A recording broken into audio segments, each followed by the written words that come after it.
Star प्रवाहावरील ठरलं तर मग ही मालिका सुरुवातीपासून टीआरपी गाजवत आहे. मात्र गेली काही दिवस मालिकेतील ट्विस्टने प्रेक्षकांना खूप बोर केलं होतं. परंतु आता अखेर मालिका निर्णायक वळणावर येऊन ठेपली आहे. कारण मालिकेत अखेर अर्जुनने सायलीला आपल्या प्रेमाची जाहीर कबुली दिलीये. त्यामुळे सध्या प्रेक्षक पुन्हा एकदा खूप खुश झाले आहेत.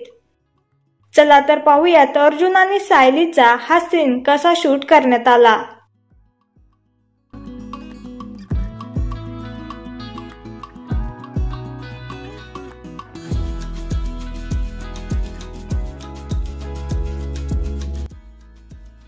तर तुम्हाला मालिकेतील हा ट्विस्ट आवडला का हे आम्हाला कमेंट बॉक्समध्ये नक्की कळवा.